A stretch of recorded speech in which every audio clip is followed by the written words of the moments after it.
Good morning. Welcome to the first session of what I'm sure will be an informative and inspiring day. We have a great program planned this morning about the power of storytelling, the power to ignite hearts and change minds, and ultimately, the power to drive the MS movement forward. For those of you who don't know me, I'm John Strum. I'm the host of Real Talk MS, a weekly podcast that covers the latest advances in MS research and more. I'm also the host of Ask an MS Expert, the Society's weekly webinar series, and I'm a trustee for the Southern California chapter. So that covers what I do, but what I really want to talk about is why. And the why is my wife, Jean, who lived with progressive MS for more than 20 years.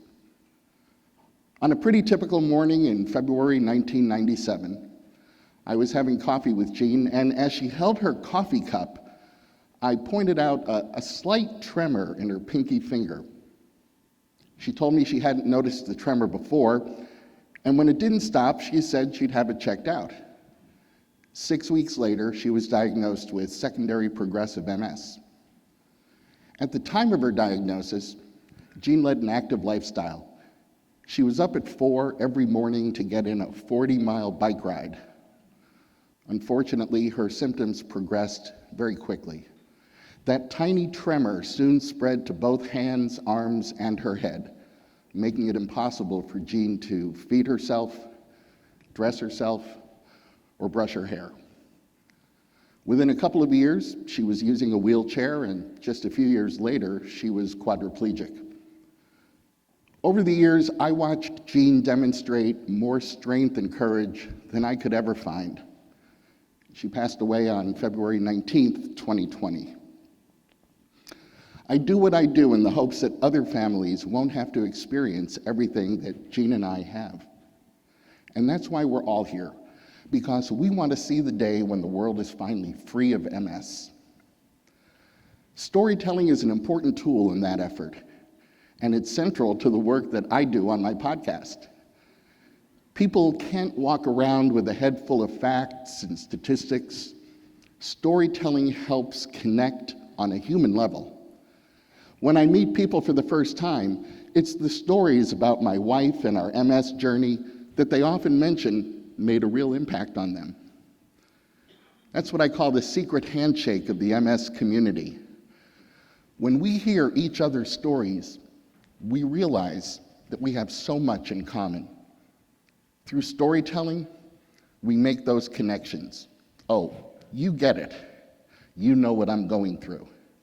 And that helps us see that we have each other, that we're not alone. Today, we're going to think about how we tell those stories and how to make space for others to join us and bring their stories to this movement. And to help us get started, I'm excited to invite my friend Valerie Block to join me on stage. Now, Valerie is an adjunct instructor of physical therapy at the UCSF Weill Institute for Neurosciences and an MS Research Fellow. Welcome, Valerie.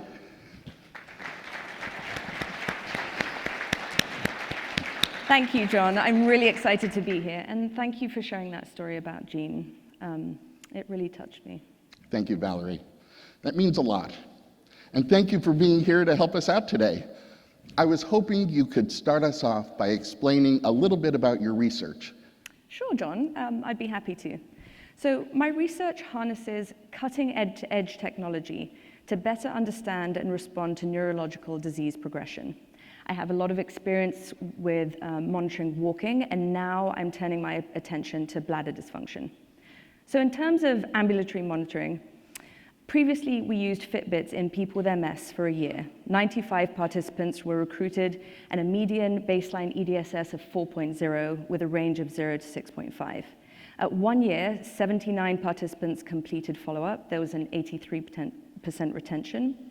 And we saw that decreasing average daily step count during the study was associated with worsening of clinical outcomes. So the timed 25-foot walk had a row of negative 13.9 and a p-value of less than 0.001. The timed up and go also had a row of negative 9.25 with a p-value of less than 0.001.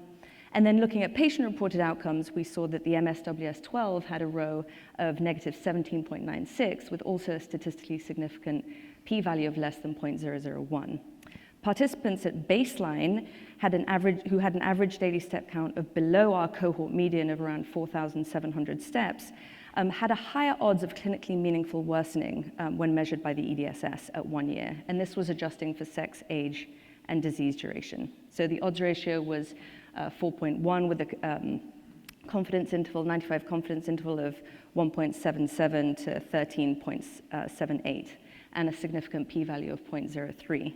So now we're focusing on another really bothersome MS disease symptom, bladder dysfunction, which affects about 85% of people with MS during the course of their disease, and to date is highly understudied, but really wide-reaching implications with quality of life. Thanks, Valerie. That was a lot of great information. Actually, hold on, John. I think I want to give that another go, if you don't mind.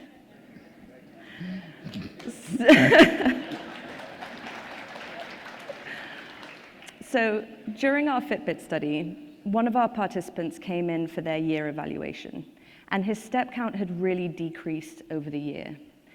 So during the visit, he shared a story about his symptoms and the effect on his life.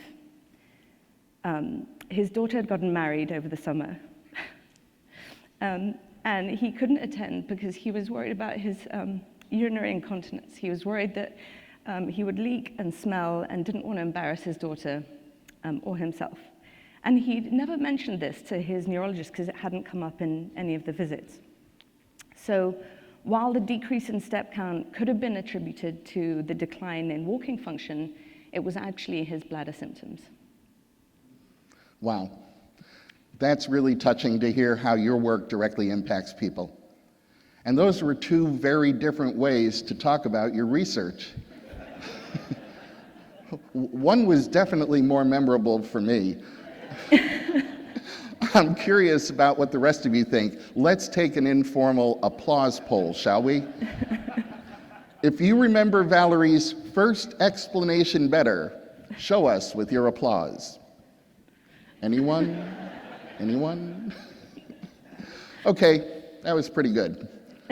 What about that second explanation?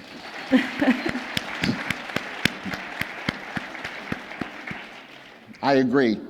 I think I'll remember that story about the father who just wanted to attend his daughter's wedding for a long time. So, Valerie, the votes from the audience are pretty clear, and I think you and I both agree with them. But why was that second explanation so much more effective? We know the title of the session is a bit of a giveaway, The Power of Storytelling. But there's actually a scientific reason why one of those examples was more memorable than the other. Can you tell us more about that? Sure, I'd be happy to, John. So it all starts with our brains.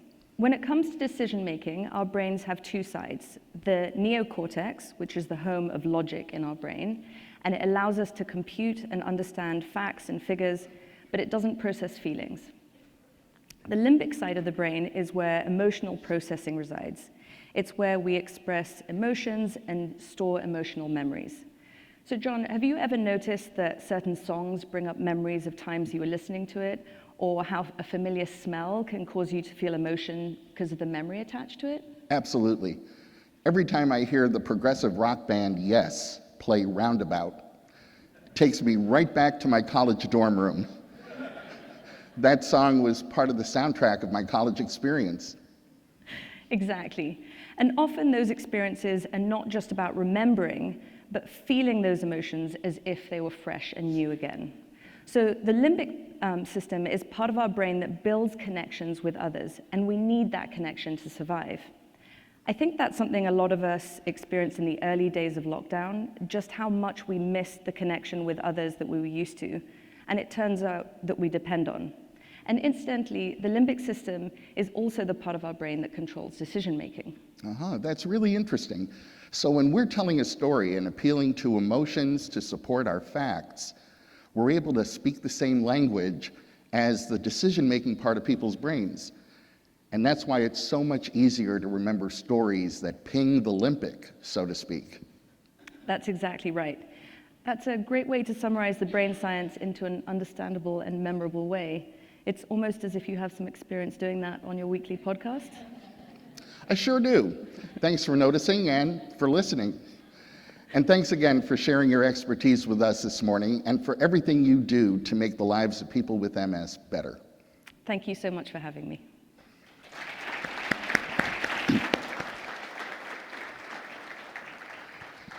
As Valerie so adeptly explained, storytelling is powerful. It makes an impression. By telling our stories and amplifying the voices of people living with MS, we change hearts and minds.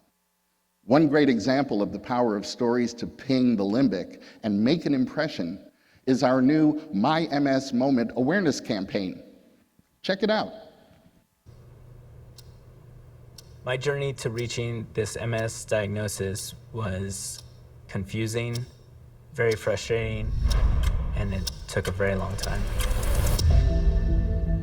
The symptoms started around 2011, going through different doctors, a lot of misdiagnosis, my weight, diabetes, sciatica, energy drinks of all things. Year 7 or 8, the neurologist recommended for me to get MRIs on my brain. When I think back to when I was diagnosed, being a new mom, it became no longer about me, but about how my kid was going to be affected by this. I could no longer be the mom that I always dreamed of because my body wasn't going to let me. I am fearless, I'm driven, I'm passionate. It's a little ironic that my MS is as aggressive as I am.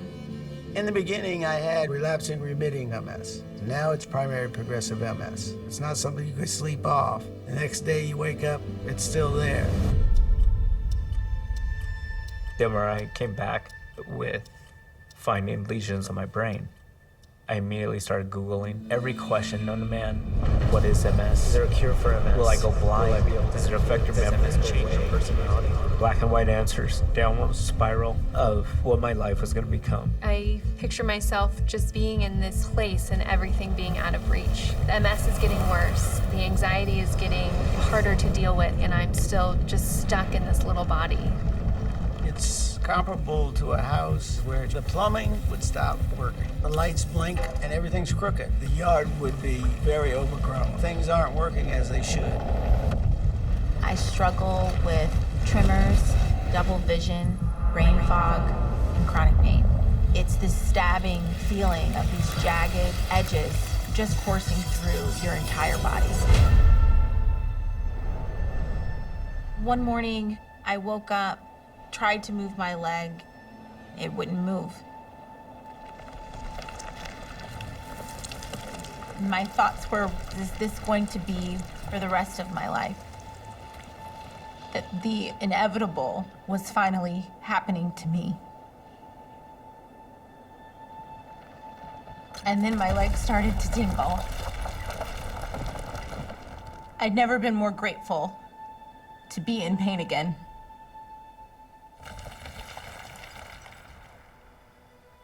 It takes so much away from even being present in a moment. I picture myself not being able to go on a walk with my kids, not being able to take the dogs out. You can't enjoy the present because you're so scared of the future. My 3-year-old granddaughter thinks she's my caretaker. She says, "Here, Grandpa, I'll walk with you." She walks a little too fast sometimes, but we get there.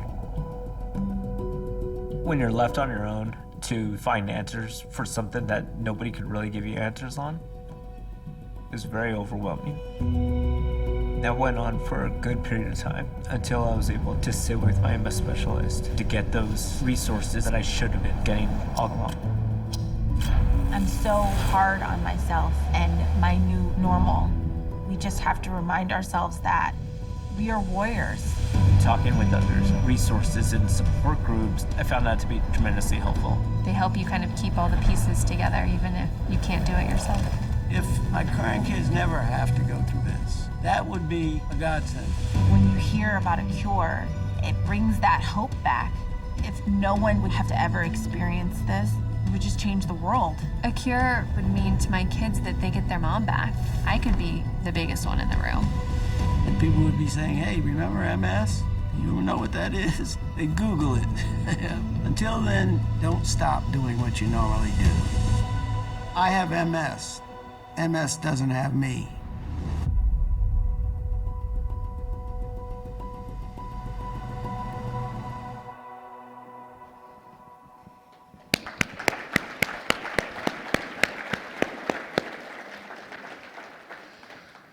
And now it's your turn to reflect on what you saw and the power of storytelling to make an impact.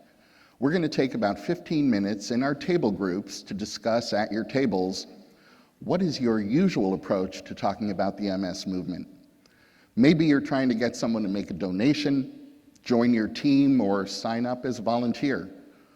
Or maybe you're just sharing how MS has touched your life. How might you change your story to incorporate what you just learned? What's your typical elevator pitch, and how might you change it to ping the limbic of the person you're talking to? Don't worry about taking notes. Just use this time to reflect on your own approach and share within your group.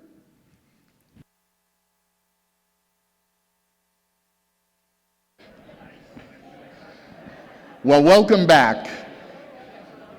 It sounded like there were some great conversations. Hopefully you shared helpful insights, made some connections, and maybe even heard some memorable stories. And we're about to hear some more. I'm excited to hear from a couple of talented storytellers who are here to share with us about their approach and how they've used stories as tools to drive forward awareness and advocacy. First up is Jason Da Silva, a director, producer, writer, and disability rights activist, best known for his Emmy Award-winning documentary, When I Walk. He was diagnosed with primary progressive MS at the age of 25 and has since made it his mission to amplify the voices of people with disabilities. Jason sent us this video to share his perspective on storytelling. I'm so sorry that I'm not able to be there, but I've got some big production work that I'm doing here in New York for a new documentary. Storytelling has been critical to my life because really it's helped me tell my own story. And as a person with primary progressive MS, I can show people what I'm going through. Rather than just tell it, people can experience what it feels like as a person with MS or progressive MS. So in like my film When I Walk, I filmed 7 years of my life. It went from cane to walker to wheelchair, to scooter, and that was something that people don't get to see. I really wanted them to experience what it's like as a person with primary progressive MS, so they could feel what it's like and then empathize with the struggles of people with PPMS. Through my nonprofit, Access Lab, we tell the story of people with MS and other disabilities. I think it's really important that these stories are told by people with MS and other disabilities, because if we don't tell our own stories, who's going to tell our stories? That is the most important thing, that it comes from the person, because people can tell our stories, but it won't be as authentic as if we told it ourselves. So that's what I strive for.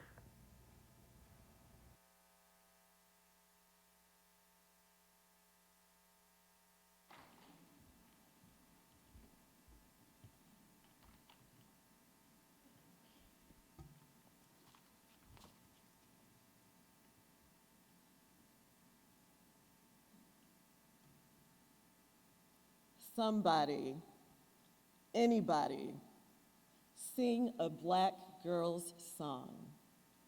She's been dead for so long, closed in silence for so long, she doesn't know the sound of her own voice. From the play, For Colored Girls Who Considered Suicide When the Rainbow Is Enough, by one of my favorite playwrights, the late Ntozake Shange. Hello, I'm Lisa McRipley, MS activist, district activist leader, member of the Society's Diversity, Equity, and Inclusion Advisory Committee, the Black MS Community Engagement Advisory Committee, and the Michigan Board of Trustees, the Michigan Chapter Board of Trustees. And I am truly honored to be here. But first, I have to be honest with all of you that there is just one VIP audience member who I want to impress today, and his name is Ellis McRipley. He's 9 years old. Oh, there they are. Where are they? Oh, there they are. Okay, thank you. He's 9 years old, came here from Houston to watch me speak, and he also happens to be my nephew. Thank you for being here, Ellis. I hope I make you proud. Also sitting in the VIP section are my phenomenal sister, Dr. Monique McRipley Ali, and Ellis's father, my brother, my brilliant brother, Jason McRipley.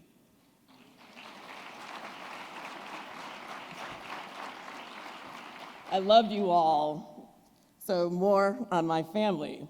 My wonderful parents, Dr. Clarence and Mrs. Francine McRipley, instilled in me the importance of speaking up. Yet, after years of growing up in a predominantly white environment in Metro Detroit in the 1980s, Gen X, I guess, I began to internalize the structural, institutional, and cultural racism within. I doubted my voice and myself. While in my freshman year at Northwestern University, I was cast in the African American Theater Ensemble's production of Ntozake Shange's play For Colored Girls Who Considered Suicide When the Rainbow Is Enough as the Lady in Purple. And that helped me to sing my song. This experience inspired me to pursue a career in higher education administration to help all students have a sense of belonging at their institutions. Also to encourage them to trust and use their voices for the betterment of others. I was working at UC Berkeley when I had my first MS symptoms in 2007, and a severe MS relapse in 2013, where I was hospitalized for a month. Following that difficult relapse, I returned to Michigan and later became a volunteer at the Michigan chapter of the National MS Society and an MS activist. As an MS activist, I was reminded of the importance of my voice, my story, and how to share it with my state and federal legislators to effect change. As an MS activist, I learned that effective stories create a visual, evoke emotion, are focused and concise. I still remember the feeling of anticipation I had a couple years ago when Tammy Willis, the amazing Michigan chapter president, when Tammy Willis and I had the opportunity to meet with Congresswoman Rashida Tlaib at her district office to talk about the high cost of MS medications. So the night before that meeting, I was quite nervous and called my brother Jason, AKA Ellis's daddy, for support. And he told me, he knows me, also my sister, but he knows me, more than anybody, better than anybody, my two siblings. And he told me, just be yourself, Lisa. Just be yourself. Go at 10, be your 10. And that was very helpful. One of my heroes, Audre Lorde, once said, "When we speak, we are afraid our words will not be heard, nor welcomed. But when we are silent, we're still afraid. So it's better to speak." So the next day, I was myself. I sang my song, and Congresswoman Tlaib heard me. She also extended our meeting to learn more about my story and the policies affecting people living with MS. A couple months later, after that meeting, Congresswoman Tlaib shared my story in a Congressional Oversight and Reform Committee hearing, and she was outstanding. If you get a chance, look at that on YouTube. She was on fire. Congresswoman Tlaib offered some words of wisdom that resonated with me. She said, know that whenever you enter a space like this, you're not alone. Your community is sitting right there with you. Think of them and remember that you speak for them too. All of us in the MS community must recognize that our stories don't exist in a vacuum. When we share our story, remember, we represent 1 million other people living with MS. So I've come to understand, while the story itself matters, it's most important to find the courage to tell your story and sing your song.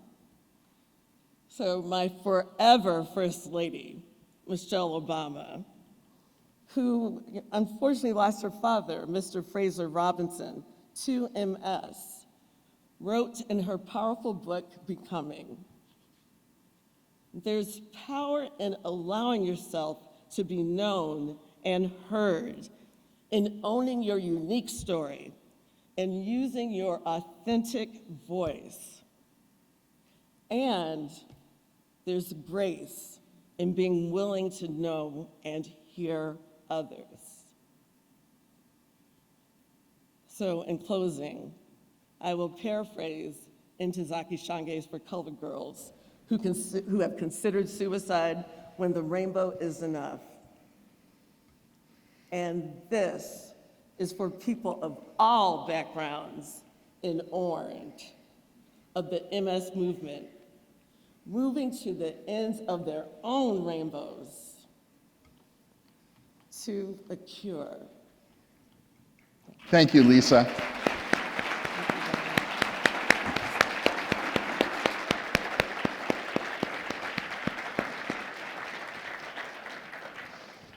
You can read more about both Jason and Lisa in your program book in the Inspiration Awards section. So now that you've heard 2 different examples about how to use storytelling to change hearts and minds, and you've gotten some great advice, we're going to take another reflection break in our table groups. For the next 10 minutes, reflect and share with your group. What's one thing that stood out to you the most that you can apply to your own storytelling? How can you use storytelling in your role in the MS movement?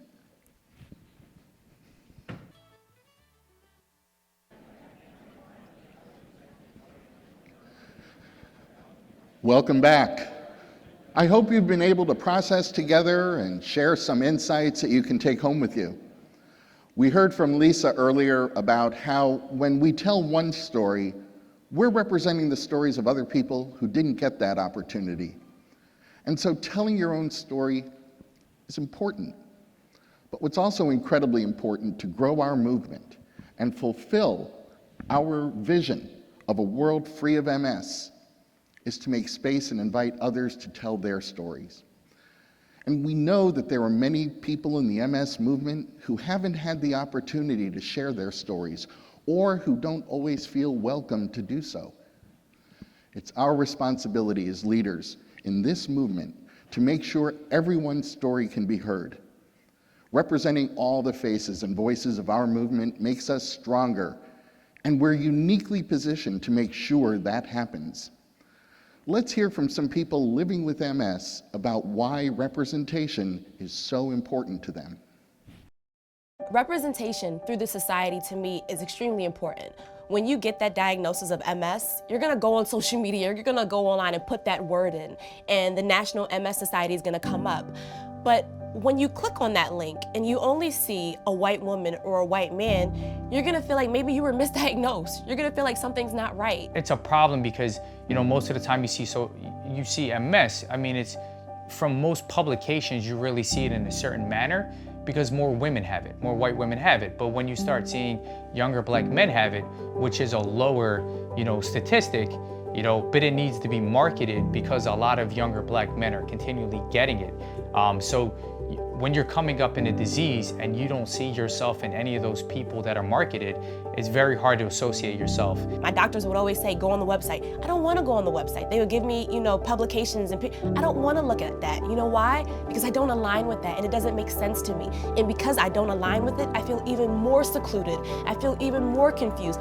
Seeing other black and non-binary and trans and female-bodied people represented in media about MS, shows other people that there are other people who exist with this, and so it hopefully will feel a little less lonely. I don't see a lot of black people in general represented with MS, so it's exciting to be able to be a face for this. And I just hope it inspires other people to ask more questions about their health. So I think it's very important to tell my story because there's going to be a lot of people that relate to me that relate to me. They're going to see things that I do and they're going to see, hey, I can do this, right? I want to tell everybody how MS is impacting me, ways I manage the impact on me and just set it up in ways and just help people. Your voice is our power. And what I mean by that is that every person that speaks up helps other people going through the same thing, and it helps educate people that can't comprehend it. MS does not discriminate. MS is gonna get a man, a woman, they're gonna get anybody, black, white, purple, gray. It's gonna hit us all, but when we start to see more of a representation, I feel like it can calm and ease the anxieties behind it. It makes you more accepting of it. It makes you feel like, you know what? There are other people out there like me. I wanna make sure that no other woman that looks like me, talks like me, has family from the places that I have family from, feel like they're alone.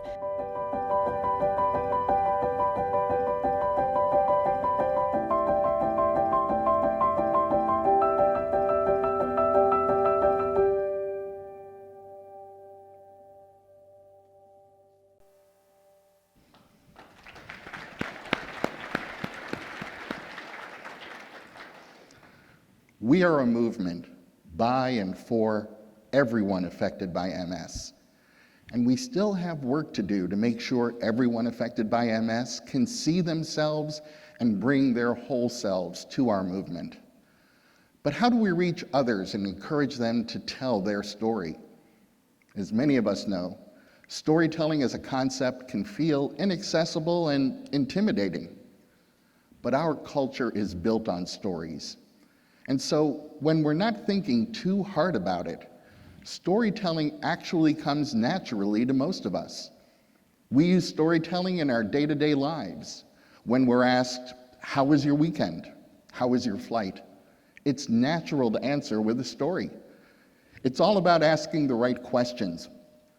Sometimes when I interview scientists for my podcast, they default to scientific jargon about the abstract potential of their research. It's my job to help them relate what they're talking about to my audience.